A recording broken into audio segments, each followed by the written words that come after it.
প্রকৃতির অপর সৌন্দর্যের মধ্যে যদি সবচেয়ে মনোমুগ্ধকর কিছু থেকে থাকে তবে তা হলো সমুদ্র। অপরন্ত জলরাশি, নিরবিচ্ছিন্ন ঢেউয়ের গর্জন আর সূর্যের আলো চিকচিক করা নীল জলরাশি, এই সব কিছু মিলিয়ে সমুদ্র এক অনন্য বিস্ময়। আর যদি সেই সমুদ্রের ধারে ক্যাম্পিং করা যায় তাহলে সেই অভিজ্ঞতা হয়ে ওঠে আরও রোমাঞ্চকর। জীবন এগিয়ে চলে, সময় বদলায়, কিন্তু কিছু মুহূর্ত থেকে যায় চিরসবুজ হয়ে হৃদয়ের গভীরে। আজকের এই ভিডিওতে আমি ঠিক তেমনই কিছু মুহূর্তকে ধারণ করার চেষ্টা করেছি, যা হয়তো আপনাদের হৃদয়েও একই রকম অনুভূতি জাগিয়ে তুলবে।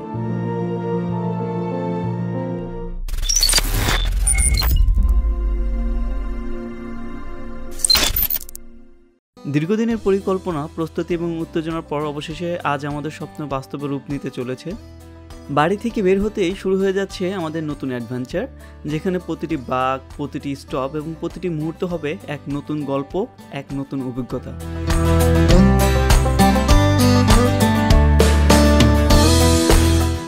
বড় ভাইদের সাথে রোড ট্রিপ, এটি যেন আমার জীবনের নতুন এক অধ্যায়, যেখানে প্রতিটি মুহূর্ত একে অপরকে আরও কাছে নিয়ে আসে এবং পথে পথে একে অপরকে আরও ভালোভাবে জানার সুযোগের পাশাপাশি তাদের হাসি, তাদের পরামর্শ যেন পুরো যাত্রাকে জীবন্ত করে তোলে।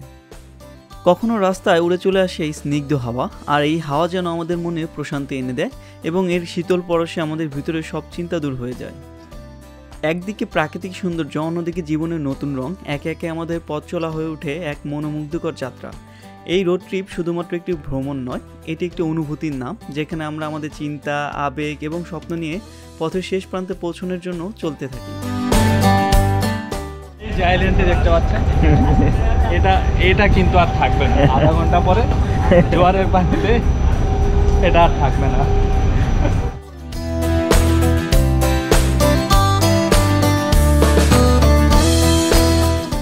পথের মাঝে ছোট ছোট গন্তব্যে থেমে গিয়ে তৈরি হয় নতুন এক গল্প।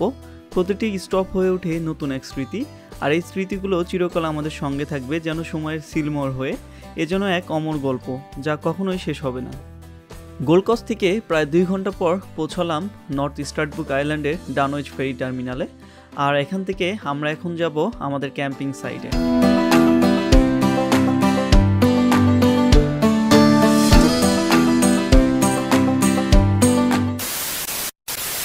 আসসালামু আলাইকুম, আমি Sabuj and welcome to my new blog. আর এই মুহূর্তে আমি আছি নর্থ স্ট্র্যাটবুক আইল্যান্ডে। এর আগে আমি এখানে এসেছিলাম, তবে সেটি ছিল ডে ট্রিপ, আর আজকে আমরা এখানে রাত থাকবো, ক্যাম্পিং করব, আর সেই সাথে এখানে আমরা ফিশিং করব, গোসল করব এবং বারবিকিউ হবে। আর আপনাদেরকে এই আইল্যান্ডের যে সৌন্দর্য, সেই সৌন্দর্যগুলো আপনাদের সঙ্গে শেয়ার করব। সো সঙ্গেই থাকুন, আর আমাদের এই ক্যাম্পিংয়ের যে কার্যক্রমগুলো আছে আপনারা দেখতে থাকুন। আশা করি আপনারা এনজয় করবেন। নর্থ স্ট্র্যাটবুক আইল্যান্ড একটি উপট্রপিক দ্বীপ, যা ব্রিসবেন থেকে 30 কিলোমিটার দক্ষিণ পূর্বে অবস্থিত এবং এটি বিশ্বের দ্বিতীয় বৃহত্তম বালি দ্বীপ। এটি প্রায় 38 কিলোমিটার দীর্ঘ এবং 11 কিলোমিটার পর্যন্ত প্রশস্ত। এই দ্বীপটি, যা মিনজিরবা নামেও পরিচিত, এটি একটি জনপ্রিয় পর্যটন গন্তব্য, যেখানে আপনি বিভিন্ন ক্যাম্পিং অভিজ্ঞতা উপভোগ করতে পারেন।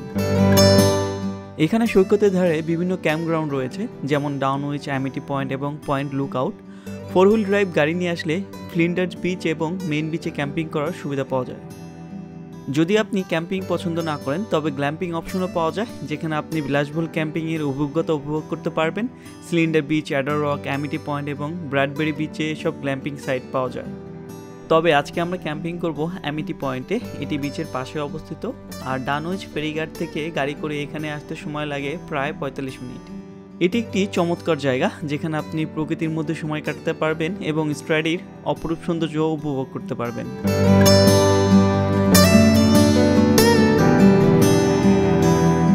ক্যাম্পিং শব্দটার সাথে প্রকৃতির আদিম এক অনুভূতি জড়িত। নগরের যান্ত্রিকতার বাইরে গিয়ে নৈসর্গিক পরিবেশে একটি রাত কাটানোর মুহূর্তগুলো আপনাকে দেবে অনাগত দিনে প্রাণবন্ত থাকার রসদ। ক্যাম্পিং শুধু প্রকৃতির কাছাকাছি যাওয়ার একটি উপায় নয়, এটি এক ধরনের আত্ম অনুসন্ধানও। এখানে নেই প্রযুক্তির আসক্তি, নেই ব্যস্ততার ক্লান্তি, শুধুই প্রকৃতি, নীরবতা আর একরাত শান্তি। ক্যাম্পিং সেট আপ করা সত্যি রোমাঞ্চকর। আমরা সবাই ব্যস্ত হয়ে পড়েছি আমাদের এই এক রাতের ঘর নির্মাণে। প্রকৃতির মাঝে যে এত সুন্দর একটি দিন কাটাবো তা হয়তো কখনো কল্পনাও করিনি। সব মিলিয়ে যেন স্বপ্নের মতো লাগছে। সমুদ্রের ধারে টেন্ট করা মানেই মুক্ত বাতাস, ঢেউয়ের গর্জন আর এক টুকরো শান্তি। যেখানে শুধু আকাশ, সমুদ্র আর বালির বিশালতা আপনাকে ঘিরে রাখবে, সেখানে সময় যেন ধীর হয়ে আসে আর প্রতিটি মুহূর্ত হয়ে ওঠে উপভোগে।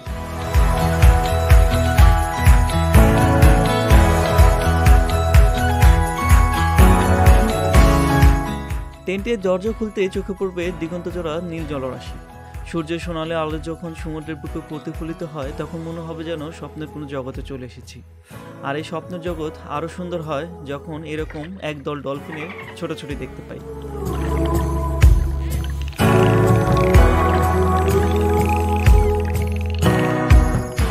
এটা হচ্ছে আমাদের ক্যাম্পিং স্পট, আর এখানে আমাদের ক্যাম্পিংয়ের যা কিছু প্রয়োজন সবই রয়েছে, বেড থেকে শুরু করে চুলা।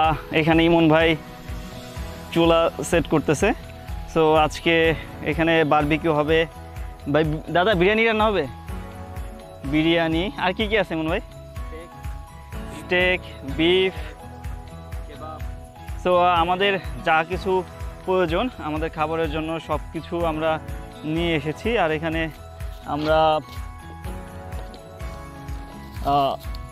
এটা তো খোলাই যায় না, ওইদিকে দেখি লক করা নাকি। ও তো এদিকে হচ্ছে আমাদের খাবার পানি, তারপর হচ্ছে এটার মধ্যে আমরা হচ্ছে এই ফ্রিজারে আমরা মাংস ম্যারিনেট করে নিয়ে আসছি। আর এদিকে রয়েছে আর ফিশিংয়ের জন্য ফিশিং রড, এই আর কি। সো সব কিছুই আমাদের এখানে রয়েছে। আমাদের এই প্লেসটি বিচের পাশে, যার কারণে এর ভিউটা খুবই অসাধারণ। ক্যাম্পিংয়ের টেন্টগুলো সেট আপ করতে করতে একটা সময় ক্লান্ত হয়ে পড়েছিলাম, আর এই ক্লান্তিময় দূর করতেই আমরা তরমুজ খাওয়ার আয়োজন করেছিলাম। এই মেয়ে খাইতেছেন একা একা। এই ভিউ আর তরমুজ, তাও ঠান্ডা পড়তে।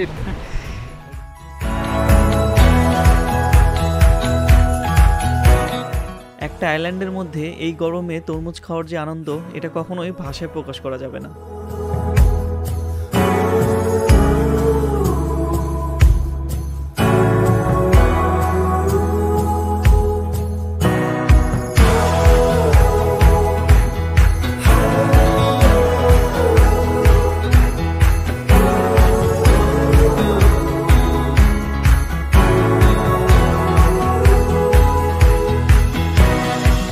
ক্যাম্পিংয়ের সাথে মাছ ধরা যোগ হলে তো মজাটা আরও দ্বিগুণ হয়ে যায়।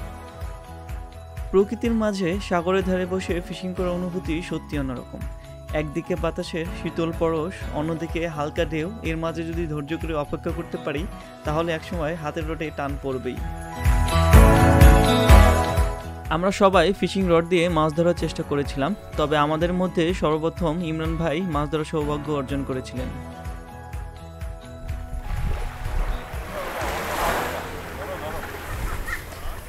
টেস্টি মাছ। Wow, first catch.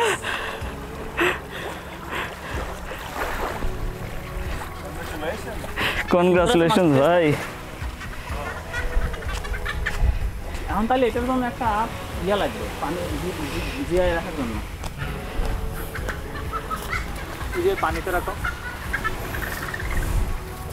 আপনি ভাই আসল জেলে একদম, কেউ ধরতে পারলো না, সে ধরে ফেললো।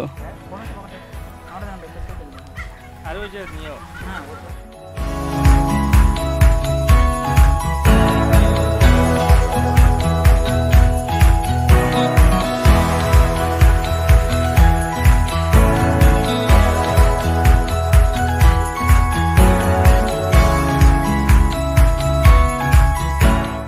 দাদা, আমি এবং ইমন ভাই অনেক চেষ্টা করেও মাছ ধরতে পারিনি, তার কারণ দুপুরে এই সময়টা মাছ ধরার জন্য উপযুক্ত ছিল না, তাই আমরা আবার টেন্টে ব্যাক করেছিলাম। এই মুহূর্তে আমরা মাছ ধরছি বড়শি দিয়ে, আর আমার সামনে ইমন ভাই মাছ ধরতেছে। সো আমিও বড়শি ফেলছিলাম, বাট আমার বড়শির সুতা খুব একটা ভালো না, যার কারণে আমি একটু রেস্ট নিচ্ছি। তবে আমি বড়শিতে সুতা আবার লাগিয়ে আবার মাছ মারবো। সো আপনাদেরকে দেখাবো। অলরেডি ইমরান ভাই মাছ পেয়েছে। প্রচণ্ড রোদ, যার কারণে আমরা মাছ মারা থেকে এখন একটু বিরতি নিচ্ছি। এখন আমরা গোসল করব এবং তারপরে খাবার খেয়ে আবার মাছ মারব। 1 hour later.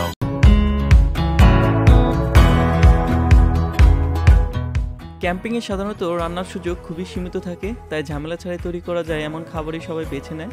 আমরা এই ঝামেলাকে অতিক্রম করে আমাদের আজকে দুপুরের খাবার ছিল কাচ্চি বিরিয়ানি। বিরিয়ানি রান্না করা ক্যাম্পিংয়ের মধ্যে করাটা বেশ চ্যালেঞ্জিং ছিল, তবে দাদার কারণে আমরা পুরো প্রক্রিয়াটা খুব সহজে করতে পেরেছিলাম।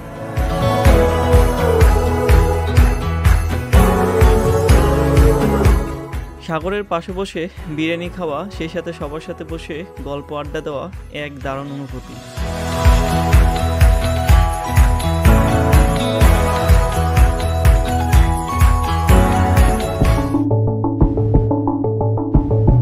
Never, ever, never.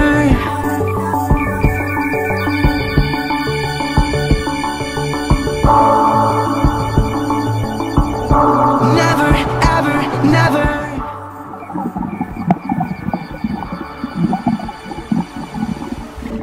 You're the universe and I was revolving like a sun on my own. I know that you would do anything for me, but I just need to move on. Oh, I was running from a bad thing when I first met you. This is gonna hurt, but it doesn't make it any less true. I never really loved you. I never really did call you my only.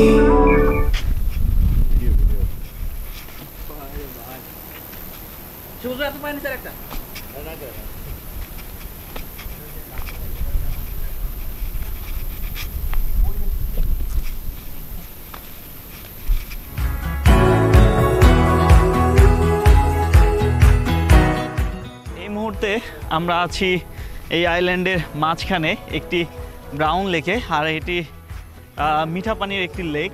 আপনাদেরকে আমি এই লেকটির দৃশ্য দেখাচ্ছি। তো এখানে ইমন ভাই, দাদা সবাই আছে, আর এই হচ্ছে লেক। এই লেকের পানির কালার এমন কেন?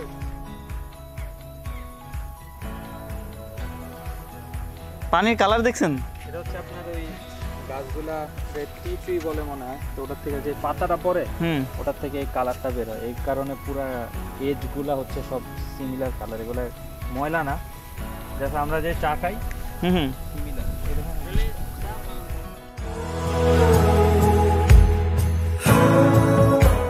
এই লেকটি বিশেষভাবে পরিচিত তার সোনালী বা ব্রাউন রঙের পানির জন্য, যা আসলে লেকের চারপাশের ট্যানিন থেকে তৈরি হয়, যা পাতা থেকে আসে। এর ফলে লেকের পানি এক ধরনের মিষ্টি সোনালী বা ব্রাউন শেডের রূপ নেয়, যা দেখতে চায়ের মতো। এটি দেখে মনে হচ্ছে একটি চায়ের লেক। ব্রাউন লেকের পানি এতটাই স্বচ্ছ এবং খনিজ মুক্ত যে এটি পৃথিবীর অন্যতম বিশুদ্ধ পানি হিসেবে পরিচিত। এই লেকটি আসলে একটি তাজা পানির লেক, যা মূলত বৃষ্টির পানি দ্বারা পূর্ণ হয়। লেকটির চারপাশে ঘন বনাঞ্চল এবং গভীর সবুজ পরিবেশ রয়েছে, যা পুরো অঞ্চলটিকে শান্ত এবং শৃঙ্খলিত প্রকৃতির সৃষ্টি করেছে। শান্ত পরিবেশের এই লেকটিতে গল্প আড্ডার মধ্য দিয়ে সুন্দর একটি বিকেল কাটিয়েছিলাম আমরা, যেখানে সময় যেন থেমে গিয়েছিল। চারপাশে ছিল ঘন বন, লেকের শান্ত পানি আর আকাশে নীরবতা, যা আমাদের মনকে এক অদ্ভুত প্রশান্তিতে ভরিয়ে দিয়েছিল।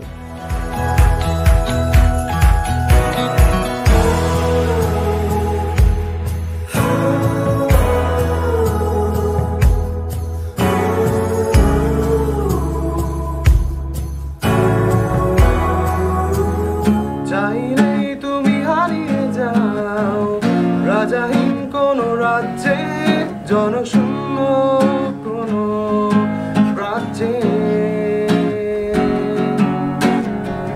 যদি যাও রাঙিয়ে দাও ওই স্বচ্ছ জল, ঘর বর্ণহীন।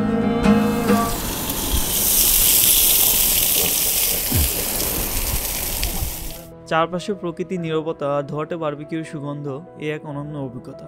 হাসি ঠাট্টা আর গল্পের সাথে ধীরে ধীরে গ্রিলে পুরানো মাংসের গন্ধ যেন ক্যাম্পিংয়ের রাতকে করে তোলে স্মরণীয়। চুলায় মাংসের সিজলিং শব্দ, মাঝে মাঝে উল্টে দেওয়া চিকেন কাবাবের মশলার গন্ধ মিশে যাচ্ছে শীতল বাতাসে। ধোয়ার কুণ্ডলি উঠছে ধীরে ধীরে, আর তাতে চিকেনের গাঢ় লালচে রং আরও গভীর হচ্ছে। এদিকে ইমন ভাই চেষ্টা করছে কাবাবগুলো এক পাশ থেকে অন্য পাশে উল্টিয়ে দিতে, যেন প্রতিটি অংশ সমানভাবে রান্না হয়।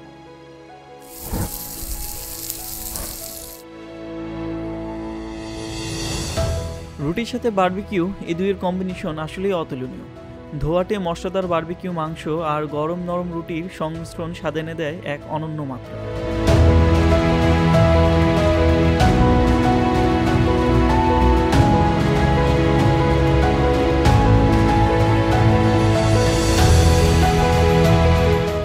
রাত যত গভীর হয় ততই আড্ডা আরও জমে ওঠে।